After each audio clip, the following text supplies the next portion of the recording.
Hey guys, this is Ryan Denson, also known as the Boston Beer Guy. I hope you're doing well and having an excellent Friday.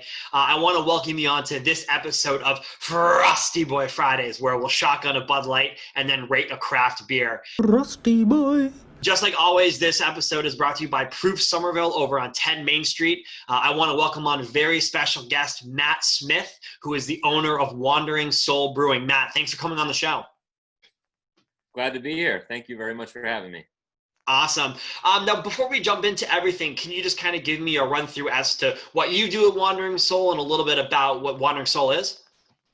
Yeah, sure. So I'm the owner and founder of Wandering Soul. It started officially last year. February 2019 was our first commercial batch. Wow.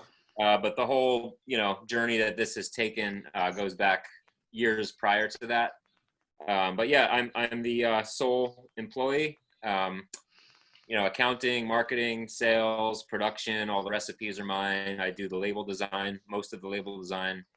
Pretty much do Awesome. Almost everything myself. Great. Well, that's great. I mean, you guys have, I saw that you're in Hop Culture Magazine, Boston Globe, everything like that. So you're getting a name out there, which is great. So before we jump into any more questions and whatnot, let's get into this shotgun of the beer. Now I know Matt's gonna be chugging it, I'll be shotgunning it, so we'll get this going right now. I didn't know. I forgot that it wasn't. I don't have a Bud Light. I have my own. Hey, it works for you. That's your brand new one, isn't it? You just came out with that today. Yeah. We just canned it today, and in order to fully understand what this beer is, I guess I need to chug it. Yeah, I got it. All right. Well, whenever you're ready, we'll get this done. I'm just gonna. Yeah, take your time. No worries. I'm not good at chugging, so. It's okay. And as long as you're doing it with me. It's always the carbonation that gets me. Yeah. All right. Awesome. All right. Well, cheers. Stay frosty. Good.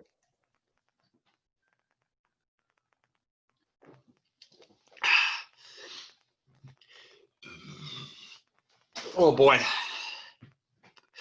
you're guzzling that one down. Finish most of it. You're good. I'll let you slide there. Awesome. So before we jump into everything, what we're going to be doing is we're going to be talking and drinking Wandering Soul's Melody Maker. Now this is a New England style pale ale brewed with flaked oak, Citra, Mosaic, and Matuka hops. So here's kind of the beer right there. So I mean, do you mind kind of talking to me a little bit about Melody Maker and kind of the process and what it entails? Mm-hmm. Awesome. And while we're doing that, I'm going to be pouring it into my Rooster Fish glass.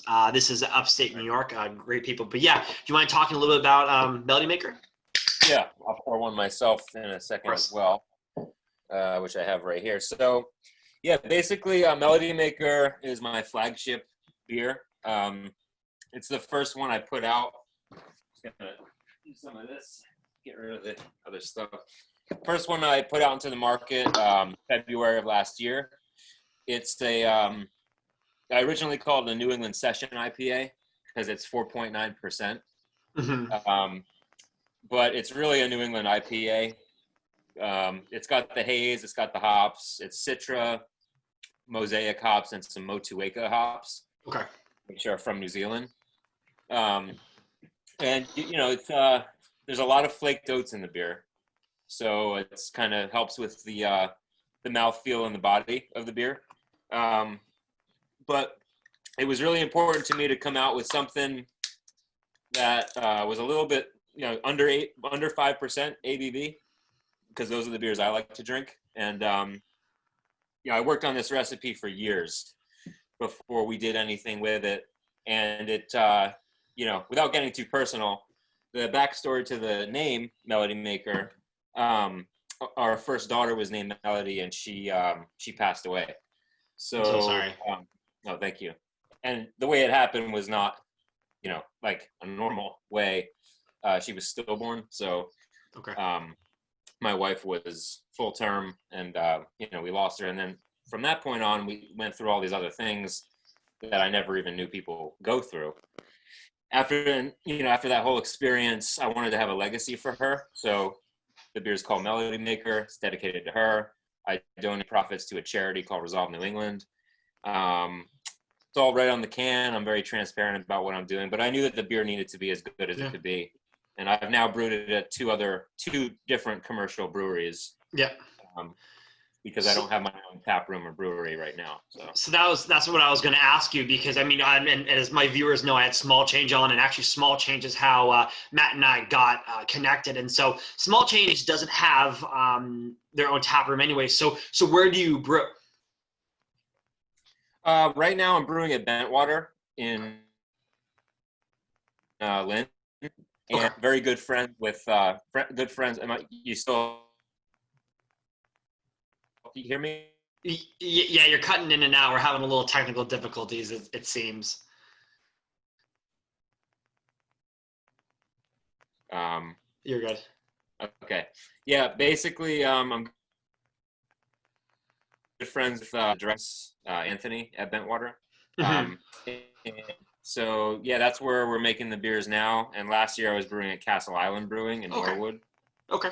So bounced around a little bit. So because you don't have the tap room, I know it's a little challenging. So how do you go about your distribution? You know, I know that when, you know, some small breweries, when they start, they're doing it, you know, solo and they're in a van, but do you do any distribution channels? How do you get your beers around?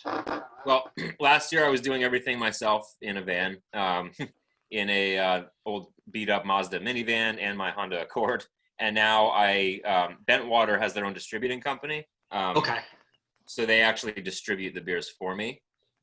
And I'm doing some little things out of state where I have some out of state distributors, but very, very limited. So most of the beer is available Boston, North, South, and West.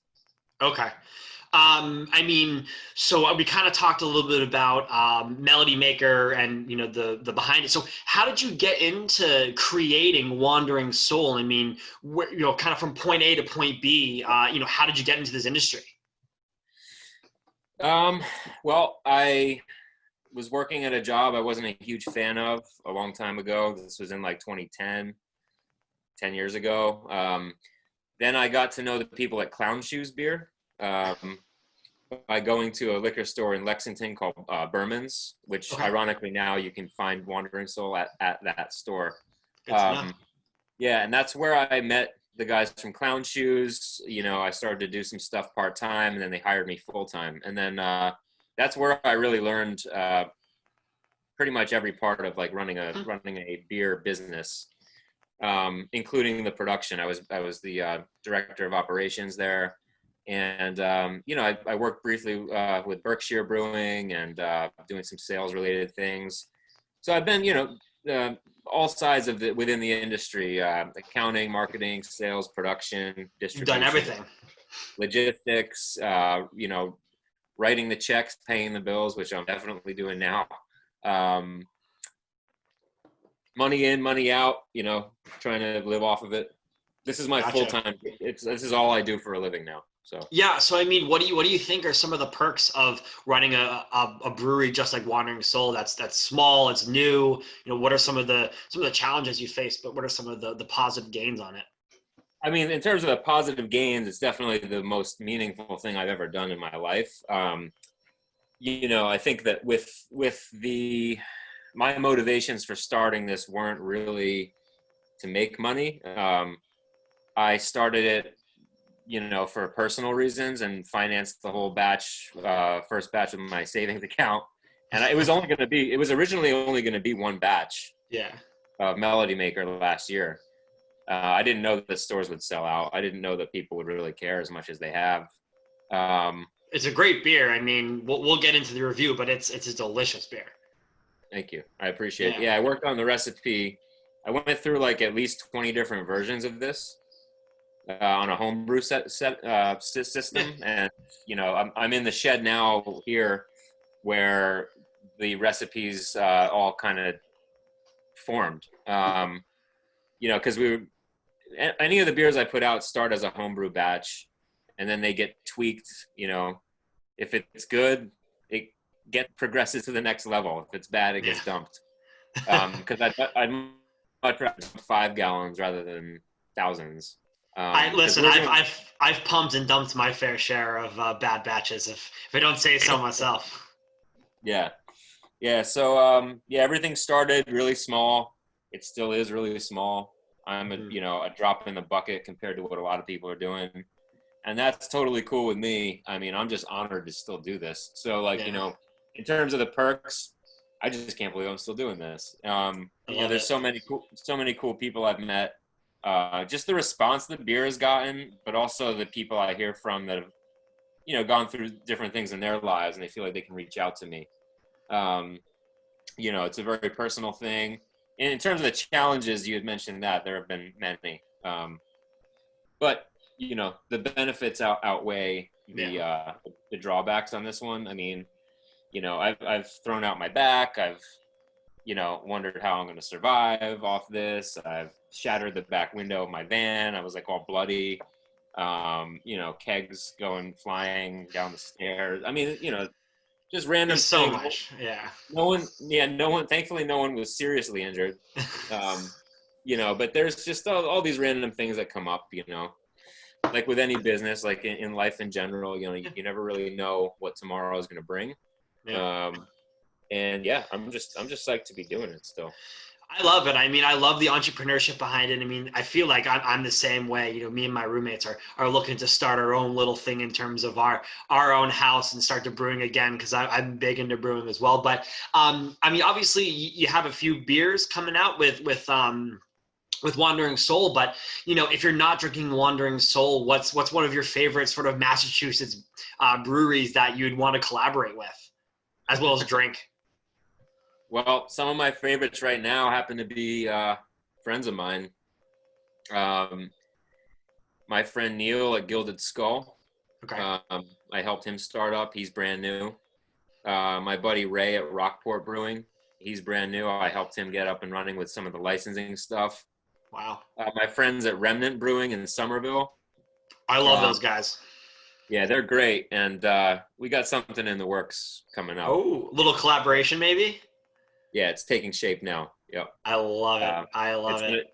it's gonna happen soon too. So They're right down the road from me. I live in Somerville, so it's cool. I try to go there once in a while. But those guys are pretty cool.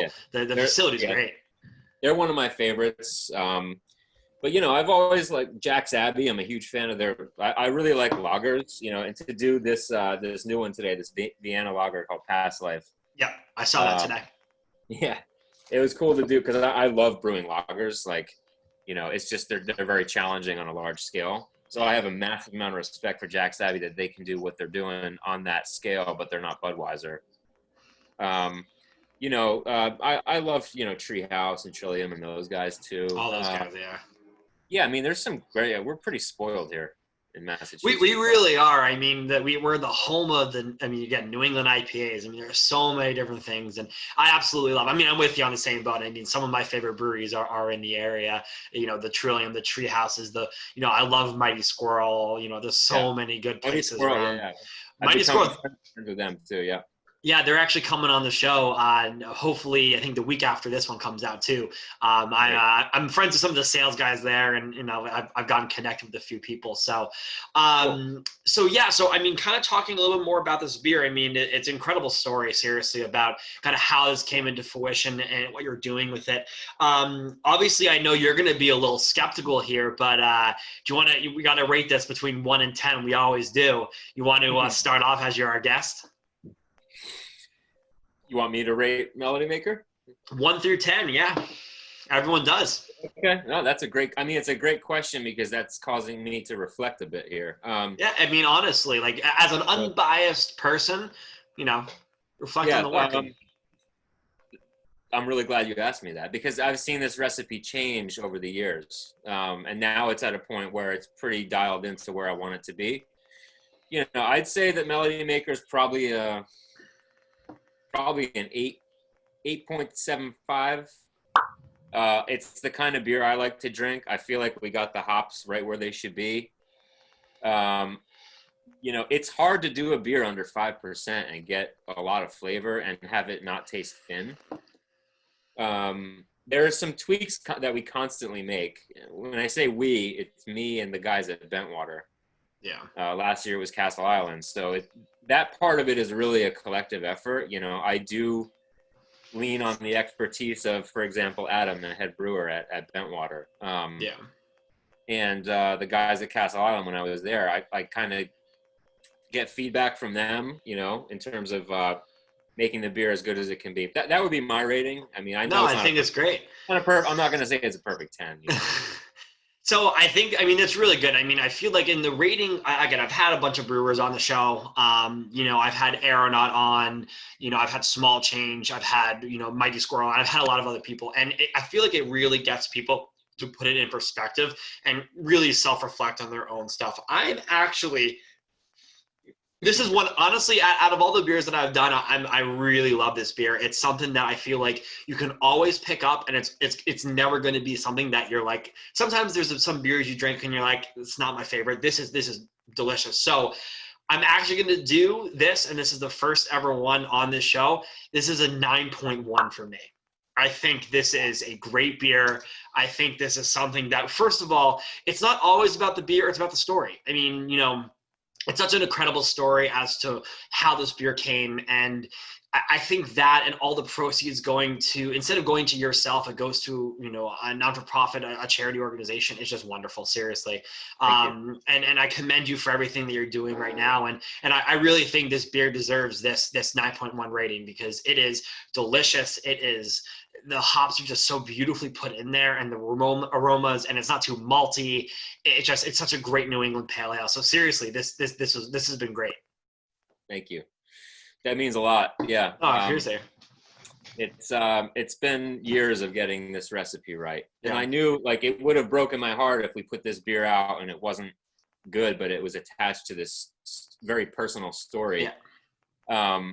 If people, you know, if I wasn't comfortable enough with the recipe, then it would have been pretty, a total bummer for me. But Yeah.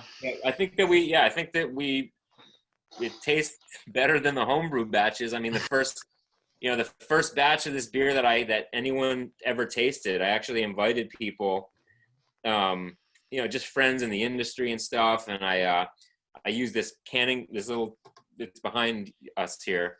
I'll show you real quick. You can take a little look. This little canning machine. Okay. Right here. I like that. So I brewed the first batch here on a homebrew system, and brought it out into the market to get feedback. And that was how, you know, I started to get some pre-orders before the beer was ready, because I really try to have the beer completely sold before it even gets packaged. Yeah.